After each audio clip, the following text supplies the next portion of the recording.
शिक्षण संस्था अमरावती का जो दूसरा कॉलेज है, जो शिवा शिक्षण संस्था के अंतर्गत आता है, वो जिजामाता महाविद्यालय, वहाँ पे मैंने 3 साल 2 महीने प्रिंसिपल करके वहाँ पे मैंने सर्विस दी है। और छोटे से गांव में उनका जन्म हुआ था।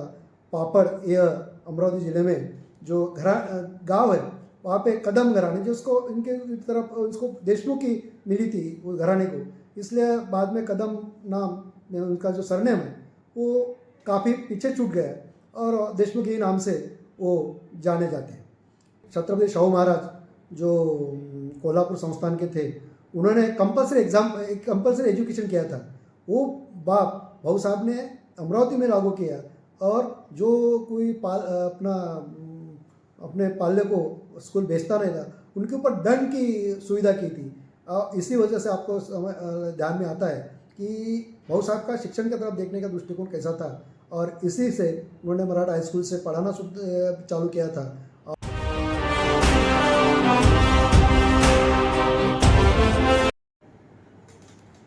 नमस्कार, आज हम बात करेंगे धनवड़े नेशनल कॉलेज के प्रिंसिपल सर प्रशांत कोटे सर से। सर, आपका बहुत बहुत स्वागत है चैनल में। Thank you ma'am. जी सर, जैसा हमारे कॉलेज में अभी 2 दिन पहले डॉक्टर पंजाबराव देशमुख जी का जयंती महोत्सव मनाया गया। जी हम इस विषय पर जानना चाहेंगे आपसे। ठीक। तो पहले तो मैं आपका मेरा परिचय देना चाहता हूँ। मैं कैप्टन डॉक्टर प्रशांत कोटे, प्रिंसिपल धनवड़े नेशनल कॉलेज। मैं इसके पहले श्री शिवाजी कला वाणिज्य विज्ञान महाविद्यालय आकोट, यहाँ पे 23 ईयर्स वहाँ पे प्रोफेसर करके मैंने ये सर्विस दी है। उसके बाद तो मैं जिजामाता महाविद्यालय श्री शिवाजी शिक्षण संस्था अमरावती का जो दूसरा कॉलेज है, जो शिवा शिक्षण संस्था के अंतर्गत आता है, वो जिजामाता महाविद्यालय, वहाँ पे मैंने 3 साल 2 महीने प्रिंसिपल करके वहाँ पे मैंने सर्विस दी है। और पिछले 4 महीने से मैं धनवड़ नेशनल कॉलेज नागपुर यहाँ पे सर्विस दे रहा हूँ। तो इसके अलावा मैं काफ़ी यूनिवर्सिटी की बॉडीज़ है या जो भी कमेटी है वहाँ पे भी काम किया है। जो रेपुटेड, जो हमारे सब्जेक्ट में हिस्ट्री में 2 रेपुटेड संस्था है, जैसा अखिल महाराष्ट्र इतिहास परिषद। ये अखिल महाराष्ट्र इतिहास परिषद पे मैं 2012 से अभी तक एग्जीक्यूटिव मेंबर करके, एज एग्जीक्यूटिव मेंबर ट्रेजरर करके काम किया है। वैसे विदर्भ इतिहास परिषद, जिसे नागपुर अमरावती गोंडवाना इतिहास परिषद जिसे कहा जाता है, वहाँ पे भी मैं सेक्रेटरी और इसका पिछले साल ही प्रेसिडेंट करके मैंने उसका भी काम किया है। दूसरी एक कि मैं नागपुर और अमरावती दोनों यूनिवर्सिटी के पीएचडी का मार्गदर्शक भी हूँ, जिससे अभी तक मैंने 5 विद्यार्थी मेरे पीएचडी हुए और 5 विद्यार्थी अभी भी रजिस्टर्ड है। तो ऐसा छोटा सा परिचय भी मैं आपको देना चाहता हूँ। मैं जिस संस्था में काम कर रहा हूँ उस संस्था का नाम है श्री शिवाजी एजुकेशन सोसाइटी, जिसकी जो स्थापना है ये डॉक्टर पंजाबराव उपाध्याय भाऊ साहब देशमुख इन्होंने की है 1932 में। और 1932 में जब भाऊ साहब ने संस्था जो स्थापन की, उसके पीछे बहुत बड़ा दृष्टिकोण भाऊ साहब का था कि जो विदर्भ में जो एक अंदर बैकवर्ड क्लासेस जो है, यानी जो शेतकरी है, बहुजन जो लोग हैं, इन लोगों की जो परिस्थिति थी उस वक्त बहुत ही ख़राब थी। भाऊ साहब एक छोटे से गांव में उनका जन्म हुआ था। पापड़ यह अमरावती ज़िले में जो गांव है, वहाँ पे कदम घराने, जो उसको इनके तरफ उसको देशमुख की मिली थी वो घराने को, इसलिए बाद में कदम नाम उनका जो सरनेम है वो काफ़ी पीछे छूट गया और देशमुख ही नाम से वो जाने जाते हैं। भाऊ साहब ने जो काम किया है, जो विद्यार्थी दशा से देखना चाहा, तो भाऊ साहब एक खेती करने वाले घर से होने के कारण उनको सभी जानकारी थी कि एक अंदर शेतकरी का जो जीवन है वो कितना खड़तड़ है। तो उसके वजह से भाऊ साहब का पहले से उनके तरफ देखने का नज़रिया अलग था, और इसलिए भाऊ साहब ने जो स्थिति यहाँ पे जो निर्माण हुई है उसका मुख्य कारण जो कोई है तो अशिक्षित बना है, जो अनपढ़ बना है, कि वो उनको समझ में नहीं आता है शेतकरी को क्या कैसा व्यवहार करना चाहिए। थोड़ा से जो शाहूकारी जो लोग हैं वो शेतकरी का कैसा एक प्रकार है उसका शोषण करते हैं।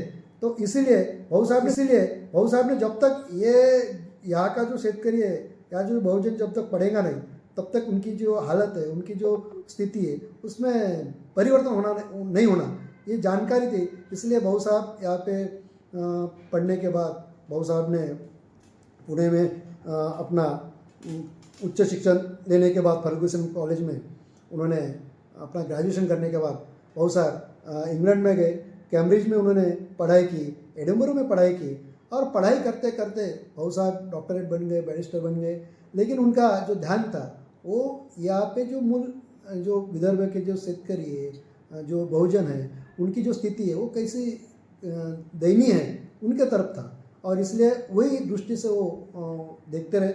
जब भारत वापस आने के बाद उन्होंने इसके अपना जो करियर है, जब बैरिस्टर करने के लिए वकीली कर रहे थे, बैरिस्टर का वो थे, फिर भी उन्होंने एजुकेशन की तरफ काफ़ी ध्यान दिया है। इसलिए भाऊ साहब ने सबसे पहले एजुकेशन के बारे में जो 1927 में उन्होंने जो अमरावती काउंसिल के जो प्रेसिडेंट बने, उसी वक्त से उन्होंने एजुकेशन में ध्यान देना चालू कर दिया। उन्होंने जो टैक्स था वो टैक्स डबल करके जो पैसा है, जो ऊपर का जो था, उसके वजह से वो पैसा का उन्होंने एजुकेशन के लिए लगाने का, और 100 स्कूल उन्होंने उस वक्त चालू किए। और चालू करके रुके नहीं, तो जो स्टूडेंट है उसको कंपलसरी किया। जैसा अपन जानते हैं कि छत्रपति शाहू महाराज जो कोल्हापुर संस्थान के थे, उन्होंने कंपलसरी एजुकेशन किया था। वो बाप भाऊ साहब ने अमरावती में लागू किया, और जो कोई अपने पाले को स्कूल भेजता नहीं था, उनके ऊपर दंड की सुविधा की थी। इसी वजह से आपको ध्यान में आता है कि भाऊ साहब का शिक्षण की तरफ देखने का दृष्टिकोण कैसा था। और इसी से उन्होंने मराठा हाई स्कूल से पढ़ाना चालू किया था, और 1932 में उन्होंने श्री शिवाजी एजुकेशन सोसाइटी की स्थापना की, ये अपने को दिखता है। सर, आपने बहुत अच्छी इन्फॉर्मेशन हमें दी है। जैसे आप धनवटे नेशनल कॉलेज के प्रिंसिपल सर हैं, तो हम ये कॉलेज के बारे में भी जानना चाहेंगे कि हमारे कॉलेज में कितने डिपार्टमेंट्स हैं, कितने स्टूडेंट पढ़ते हैं। अगर कोई स्टूडेंट इच्छुक है यहाँ एडमिशन लेने के लिए, तो हमें हमारे कॉलेज का आप डिटेल में वर्णन कीजिए। वैसा देखा जाए तो एक सामाजिक संस्था के तौर पर 1935 में ये जो कॉलेज है, इसकी स्थापना वर्धा में हुई थी। लेकिन वहाँ पे इस कॉलेज जब चालू हुआ तो उसको जैसा उसको ये होना चाहिए, जो पैकिंग होना चाहिए, वो मिला नहीं। इसलिए 1942 में ये कॉलेज नागपुर शिफ्ट हुआ। तो धनवटे नेशनल कॉलेज के नाम से ये कॉलेज नागपुर शिफ्ट हुआ। उसके बाद फिर भी यहाँ पे नेशनल कॉलेज शुरू होने के बाद भी जिस तरह से ये कॉलेज की डेवलपमेंट होना चाहिए वो हो नहीं रही थी। ये चलाना भी मुश्किल जा रहा था।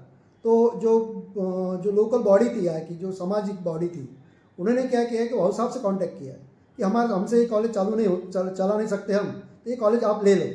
तो ऐसे 1949 में यह कॉलेज श्री शिवाजी शिक्षण संस्था अमरावती के अंतर्गत आ गए। और 1949 में आने के बाद भाऊ साहब ने कॉलेज चलाने के लिए बहुत कोशिश करने के बाद जो सामाजिक दायित्व रखने वाले जो लोग हैं उनसे भी कांटेक्ट किया, और उसमें श्रीमंत दादा साहब धनवटे, उन्होंने भाऊ साहब का जो विनंती थी उन्होंने सुनी। और 1951 में श्रीमंत दादा साहब धनवटे ने 60,000 रुपये ये कॉलेज के लिए डोनेशन दिए। और इसलिए भाऊ साहब ने उस वक्त इस कॉलेज का नाम हुए धनवटे नेशनल कॉलेज रखा गया। उस वक्त जब ये कॉलेज धनवटे नेशनल कॉलेज के नाम से आया, उस वक्त ये कॉलेज आर्ट्स और कॉमर्स ये दोनों फैकल्टी थी। उसके बाद दो फैकल्टी होने के बाद बहुत बड़ा नाम इस कॉलेज का रहा। उन्होंने ये कॉलेज में नागपुर में सबसे बड़ा कॉलेज में, उसके बाद जैसे जैसे मार्ग बढ़ती रही तो वैसे वैसे उसमें डेवलपमेंट होते, क्लासेस बढ़ते गए, और बढ़ते बढ़ते जो सामाजिक जो भी रिक्वायरमेंट थी उसको पूर्ण करने के लिए हमने शुरू की। और इसके पहले जो प्रिंसिपल थे, खास करके बबन राव तायवाड़े साहब के, उस वक्त इसमें काफ़ी नॉन ग्रेजुएट कोर्सेज आए, जिसमें आज भी MBA है। MBA उसके पहले आया था, और उसके बाद मास कम्युनिकेशन है, BBA, BCCA, ये सब कोर्सेज एक कॉलेज के अंतर्गत यहाँ पे है। और यहाँ के जो स्टाफ है बहुत ही एजुकेटेड स्टाफ हमने यहाँ पे अपॉइंटमेंट किया है नॉन ग्रेड होने के बाद भी आने। और इस पे कॉलेज में स्टूडेंट को फोकस रखते हुए, स्टूडेंट केंद्र बिंदु रखते हुए हमने उस पर कैसा उनको क्या क्या देना है इसके ऊपर ज़्यादा हमने उसके ऊपर ध्यान दिया है। स्किल बेस्ड कोर्सेज के अनुसार अभी इसका समाज में बहुत ही ज़रूरी है, उस पर भी हमने ध्यान दिया है। और जो स्टूडेंट है उनको अच्छा कैसा देना चाहिए, ज़्यादा से ज़्यादा उनके जो स्टूडेंट की जो मांग है वो पूरी कैसे करनी चाहिए, इस पर हमारा हरदम फोकस रहता है। जी अभी सर, जैसे आप 4 महीने पहले आप प्रिंसिपल बने हैं, तो अभी आपको क्या लगता है कॉलेज में और क्या नया आना चाहिए स्टूडेंट्स को ध्यान में रखते हुए, और कौन सी फैकल्टीज आप लाना चाहते हो जो स्टूडेंट के लिए काफ़ी लाभदायक है? हाँ, धनवट नेशनल कॉलेज में वैसे देखा जाए तो सबसे ग्रांटेड जो ये है उसमें PG लेवल के जो कोर्सेस है, UG लेवल के बारे में तो हमने आपसे बात किया है। PG में जो देखा है तो यहाँ पे ग्रांटेड इकोनॉमिक्स डिपार्टमेंट हमारा ग्रांटेड है, कॉमर्स डिपार्टमेंट हमारा ग्रांटेड है। इसके सिवाय मराठी है, इंग्लिश है और सोशोलॉजी है। इसमें हमारे यहाँ PG लेवल पे तो जो भी हमारे को स्टूडेंट की जो रिक्वायरमेंट आती है वो फुल करने के लिए हम सदा तैयार रहते हैं।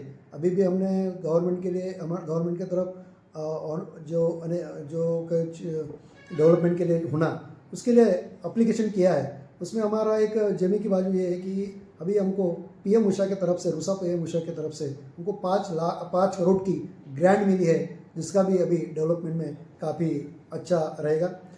जो बच्चों को का रोज़गार के हिसाब से जो ज़रूरी है वो लाने के लिए हम सदैव तैयार हैं। इसी का जो BBA, BCCA, मास कम्युनिकेशन है, MBA, ये इसी का एक ये हमारा जो यहाँ पर जो भाग बोलते हैं उसे लिखेंगे, उसी का पार्ट है।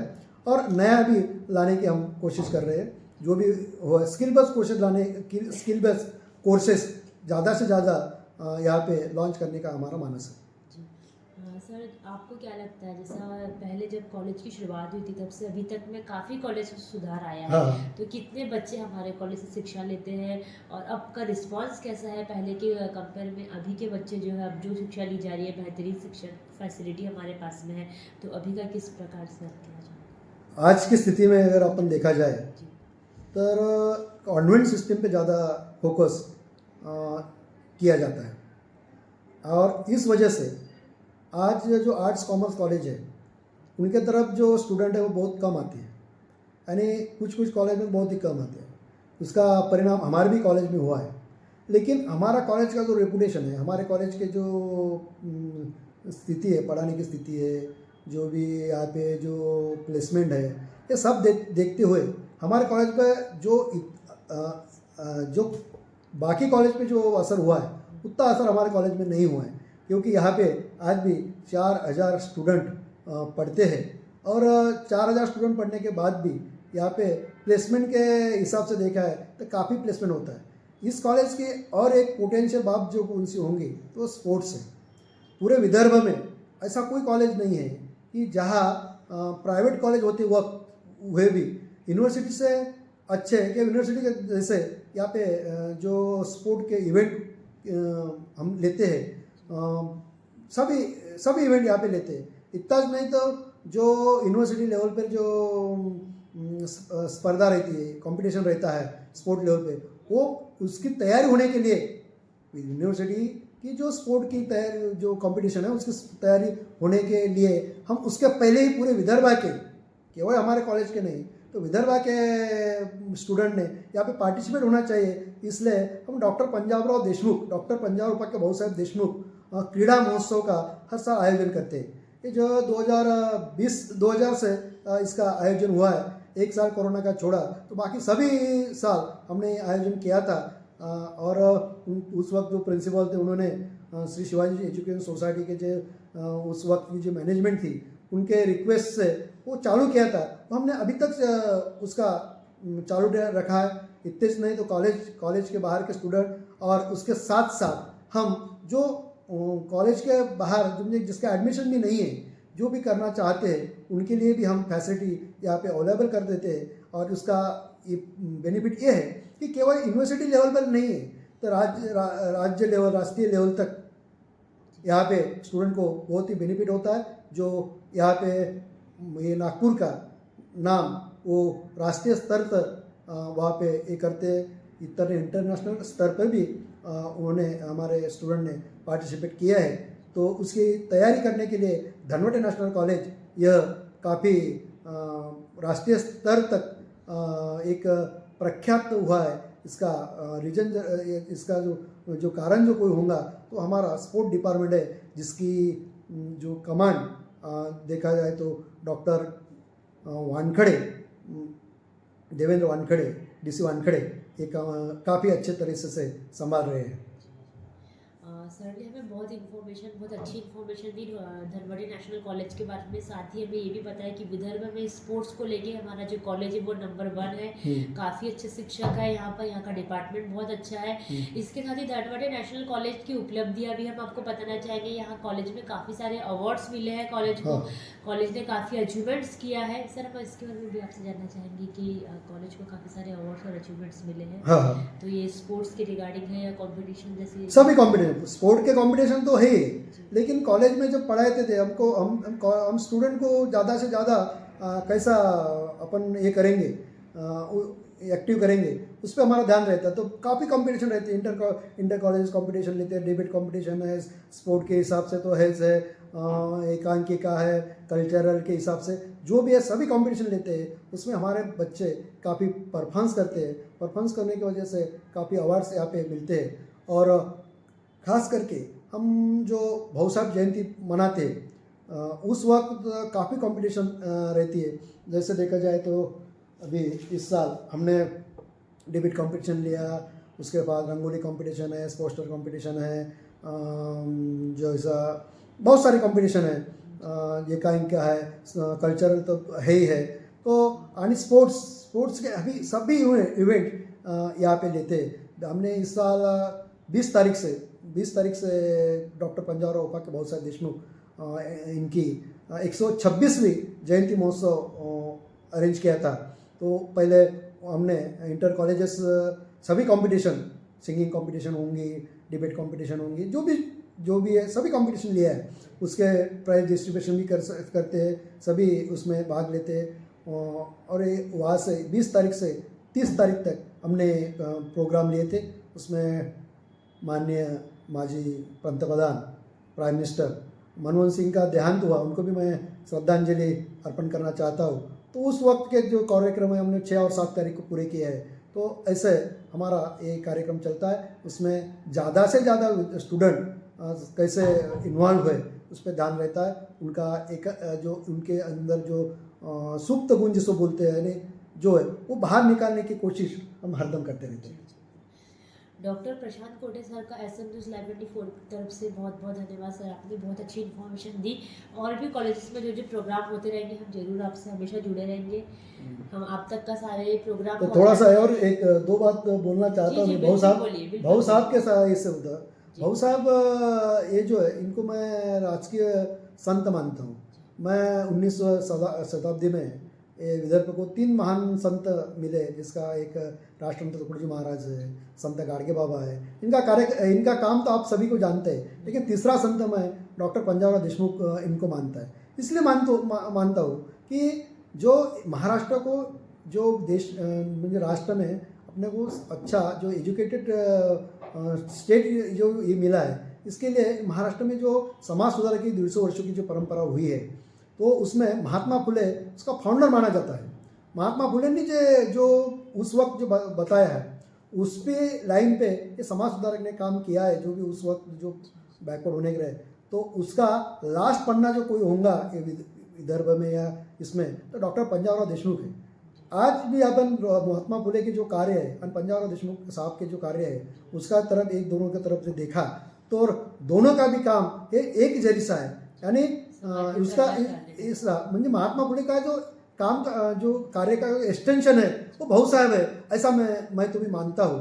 और आप देखा है कि भाऊ साहब ने आज भी जो भी खेती के दृष्टिकोण से जो अगर देखा तो जो भी इम्प्लीमेंट हो रहा है नए नए स्कीम, वो भाऊ साहब ने उस वक्त बताई है।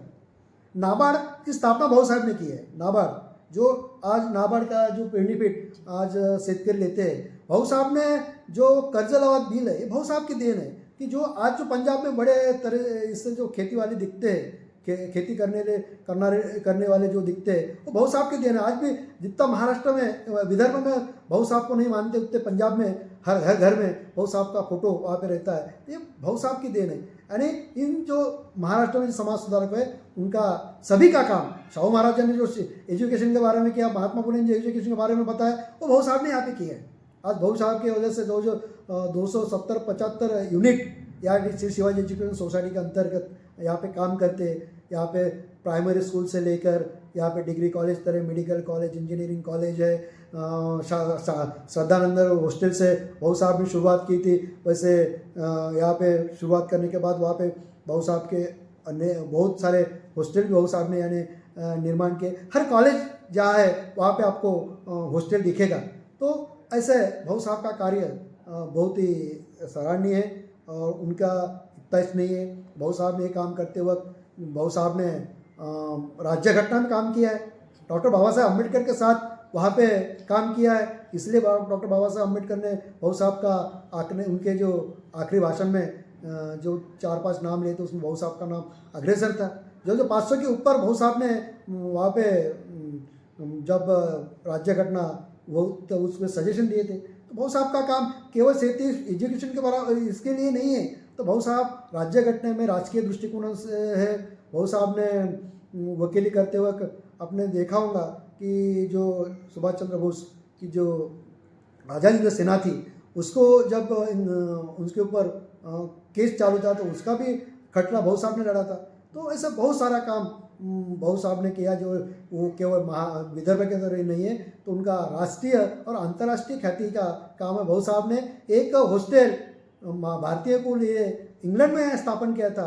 तो इतना काम भाऊ साहब का है, केवल राष्ट्रीय नहीं है, जागतिक जो कृषि प्रदर्शन है, बहुत बड़ा कृषि प्रदर्शन है। उस वक्त की जो सुपर पावर थी अमेरिका, रसिया, उनके जो प्रेसिडेंट थे वो जो जागतिक कृषि प्रदर्शन के लिए आए थे। इससे भाऊ साहब का जो योग्यता है, भाऊ साहब का जो कार्य है उसकी अपने को सभी को जानकारी होती है। जी बिल्कुल, सर ने बहुत अच्छी अपनी इन्फॉर्मेशन दी। उसके साथ ही हम थोड़ी कुछ जानकारी बताना चाहेंगे। जैसे 1931 में उन्होंने अमरावती में 1932 में उन्होंने अमरावती में शिवाजी एजुकेशन सोसाइटी की स्थापना की थी। यह जो सोसाइटी थी महाराष्ट्र में दूसरी सबसे बड़ी सोसाइटी रैत के बाद 2 भाव कि महाराष्ट्र को अगर 2 भाव नहीं मिलते, कर्मवीर भाऊराव पाटिल और डॉक्टर पंजाबराव देशमुख, भाऊ साहब देशमुख अगर नहीं मिलते तो आज जो एजुकेशन के इसमें जो तरक्की महाराष्ट्र में की है वो कभी नहीं होती। क्योंकि आज महाराष्ट्र में जो मुख्य तरफ से जो एजुकेशन सोसाइटी है उनके जो फाउंडर है वो दोनों भाऊ के संस्था में पढ़े हुए हैं, उनसे उन्होंने प्रेरणा ली है। यह सोसाइटी में 24 डिग्री कॉलेज थे, 54 इंटरमीडिएट कॉलेज थे, 75 हाई स्कूल थी, 35 छात्रावास संचालित करती थी। उनके नाम पर एक कृषि विश्वविद्यालय अकोला में संचालित है, यानी पंजाबराव देशमुख कृषि विद्यापीठ के नाम से। ये पूरे महाराष्ट्र में उन्होंने शिक्षा की नींव को मजबूत किया। ऐसे थे हमारे श्री शिवाजी एजुकेशन सोसाइटी में भी कृषि महाविद्यालय है जो अमरावती में है। पिछले साल ही बहुत बड़ा कृषि मेला हुआ श्री शिवाजी एजुकेशन सोसाइटी ने भाऊ साहब की जयंती के उस पर्व 125वीं जयंती के वक्त लिया था। भाऊ साहब के नाम पे 125 रुपये का नाना भी भारत सरकार ने पब्लिश किया है पिछले साल। जी बिल्कुल, तो सर ने हमें बहुत अच्छी इन्फॉर्मेशन दी। ये थोड़ी हमने जो हम बता सकते थे हमने वो आप तक का पहुंचाया। इसी प्रकार के और भी कार्यक्रम और भी इन्फॉर्मेशन हम आप तक का लाते रहेंगे। हमने आज मुलाकात की धनवड़ नेशनल कॉलेज के प्रिंसिपल डॉक्टर प्रशांत कोटे सर आपका बहुत बहुत धन्यवाद। थैंक यू बहुत अच्छी इन्फॉर्मेशन दी। हम आपसे मिलते रहेंगे। बने रहिए SM न्यूज़ लाइव 24 के साथ। धन्यवाद।